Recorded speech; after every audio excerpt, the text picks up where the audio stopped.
নাম হলো দিলবাড়ি। ভূত দেখছে যে ভূত বা পেতনি তার বাবা বসবাস করতেছিল বা জিন।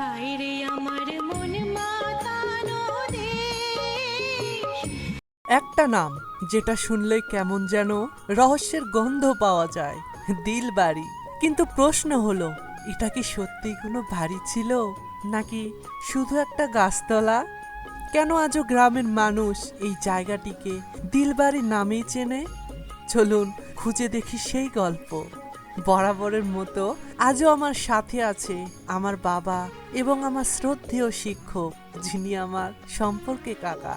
আমাদের এমন অনুসন্ধান ভিত্তিক যাত্রার এটি তৃতীয় পর্ব।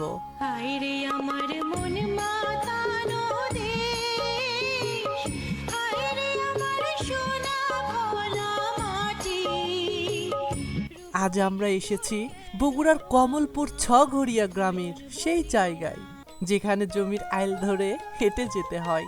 চারদিকে সবুজ মাঠ, শান্ত পরিবেশ, দূরে পাখির ডাক। দেখলেই মনে হবে এ তো একেবারে সাধারণ একটি গ্রাম। কিন্তু এই সাধারণ গ্রামের মাঝেই লুকিয়ে আছে অসাধারণ একটি নাম, দিলবাড়ি গাছতলা। গ্রামের প্রবীণদের সাথে কথা বলে জানলাম অনেক বছর আগে এখানেই দাঁড়িয়েছিল বিশাল একটি বটগাছ, এতটাই বড় যে চারপাশে প্রায় জঙ্গলের মতো হয়ে গিয়েছিল। ঘন ডালপালা, লতাপাতা আর অদ্ভুত এক নীরবতা। আপনাদের এই গ্রামের নাম ছয়ঘরিয়া হলো কিভাবে? ছয়ঘরিয়া আসলে এখানে ছয়টা শরীর কই কোমরপুর থেকে উঠে যাচ্ছিল, ছয়টা পদ্মী। আচ্ছা, এখানে জমি বেশি, এখানে আসলে তারা বসবাস করার পরে ছয়ঘরিয়া গ্রাম নাম থয়। আর এখন আমরা যে জায়গাতে দাঁড়িয়ে আছি, তো এই জায়গাটার নামটা কি আসলে? জায়গার নাম দিলবাড়ি গাছতলা। আসলে অনেক সময় কোনো জায়গার পরিবেশই মানুষের মনে গল্প তৈরি করে। ঘন জঙ্গল, বড় বড় গাছ, নীরবতা আর অল্প একটু কল্পনা, সব মিলিয়েই হয়তো দিলবাড়ি গাছতলা হয়ে উঠেছিল রহস্যের আরেকটি নাম। ছোটবেলা একটা বিরাট একটা বছর গাছ ছিল, পূর্ব দিকে একটা লতা ছিল, একটা ডাল ছিল, সেখানে আমরা সব খেলাধুলা করা হয়, গরু বকরি চড়া হয়, সব চেনা ফেরা গান বাজার করেছিল। এই প্রায় 150 নম্বর ছিল, হওয়ার পরে মোটা ছিল তারা। বলছি, এমনি এখানে কি কোনো ভৌতিক কোনো কিছু? ভূত মানে এখানে আগে ওই চেনা ফেরা ভূত দেখছে, ভয় ভীত করেছিল। তো পরে আর যখন আমরা এমনি আস্তে আস্তে স্কুলে, তখন দেখা যায়নি আমার ছোটোবেলায়। আগে তো এই পাশে তো মনে হয় রাস্তা ছিল। রাস্তা ছিল এমনি ঠাকুর বেড়ে যাওয়ার জন্য, এটা এরা মানে দালাম বেড়ে যাওয়ার জন্য স্কুলে লেখাপড়া করেছিল আমার এখানে। তো এই জায়গা আর হলো এই যে আপনাদের দালান বাড়ি, হ্যাঁ, তো এটার সাথে কি কোনো সংযোগ আছে? এই রাস্তা দৌড় দিয়ে দালাম বেড়ে যাওয়া হয়েছিল। সময় বদলেছে, আজ সেই বিশাল বটগাছ আর হয়তো নেই। স্থানীয়দের মতে অনেক আগেই সেটি কেটে ফেলা হয়েছে। এখন সেখানে নতুন গাছ হয়েছে, চারপাশ আগের মতো ঘন জঙ্গল নয়। মানুষ প্রতিদিন এই পথ দিয়েই চলাচল করেন, কৃষক জমিতে কাজ করেন, শিশুরা খেলাধুলা করে। আগের সেই ভয় আজ আর তেমন নেই। তবুও একটা প্রশ্ন থেকে যায়, যদি এখানে কিছুই না থাকে তাহলে নামটা আজও বদলে গেল না কেন? গাছটা কাটছে কত বছর হচ্ছে তাও? এই গাছটা গাছছে প্রায় এই 30-35 বছর। বুঝতে পারছি। আসসালামু আলাইকুম কাকা। তো আপনি যখন এই পথে স্কুলে যাচ্ছিলেন, যেহেতু এই পথে আপনার রাস্তাটা ছিল, তো আপনি ছোটবেলায় কি দেখছেন এখানে?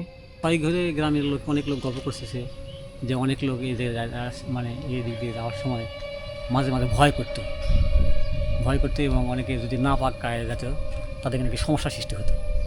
তো আমরা যখন ছাত্র অবস্থায় স্কুলে যাচ্ছিলাম, তখন তো আমরা এই দিক দিয়ে হাঁটে, এই দিক দিয়ে, অর্থাৎ এই জায়গাটার নাম হলো দিলবাড়ি। আচ্ছা, ধরতে গেলে এটা একটা দালান বাড়ির অংশই। টাকাতলা একটা গাছ আছে, ওই দক্ষিণ পাশে একটা টাকাতলা গাছ, সেখান থেকে ওই দালান বাড়ি পর্যন্ত একটা মানে ভূতের একটা সম্পর্ক ছিল। মানে ওখানে যে ভূত বা পেতনি তারা বাবা বসবাস করতেছিল বা জিন বসবাস করছিল, এখানে একটা অংশ হিসেবে তারা ব্যবহার করতেছিল। আর এই পাশে একটা জান ছিল, সেখানে মাছ হচ্ছিল। মোট কথা আমরা এখান দিয়ে যাওয়ার সময় আমরা একটু সাবধানে যাচ্ছিলাম, যে আমার একটু ভয় লাগছিল, বা ভয় লেগে যাচ্ছিলাম। অথচ এর সাথে ভয় আমাদের দালান বাড়ি কম লাগতেছিল, কিন্তু এখানে একটু ভয় বেশি করতেছিলাম আমরা। এই জায়গা থেকে খুব কাছেই রয়েছে হারিয়ে যাওয়া সেই দালান বাড়ি। সেই ইতিহাস নিয়ে আমি পূর্বে একটি ভিডিও বানিয়েছি, আর আজ আমাদের লক্ষ্য ছিল দিলবাড়ি গাছতলার গল্প আপনাদের সামনে তুলে ধরা, কারণ এর ইতিহাসকে বুঝতে হলে তার চারপাশের গল্পগুলোও জানা প্রয়োজন। দালান বাড়ি আছে না, সেই দালান বাড়ির কোনো একটা অংশ, আসলে এগুলো লোককথা, ইতিহাস সব কিছু মিক্স। মানে সেটা শহরের অনেক অনেক পরিমাণ লোক ছিল, তারা মারা গেছে। তারা তারা গল্প করতেছিল যে এখান থেকে নাকি লোক কিছু কিছু ভয়, আবার টাকাতলা অনেক লোক টাকাও পাচ্ছে, সেখানে টাকা পাওয়ারও কোনো সন্ধান পাওয়া গেছে। কিন্তু এখানে কোনো টাকা পাওয়ার কোনো সন্ধান পাওয়া যায়নি। এখানে জাস্ট একটা গাছ ছিল, সেই গাছটা এই শহরের গ্রামের লোকেরা তারা খেলাধুলা করছে এই গাছের উপর।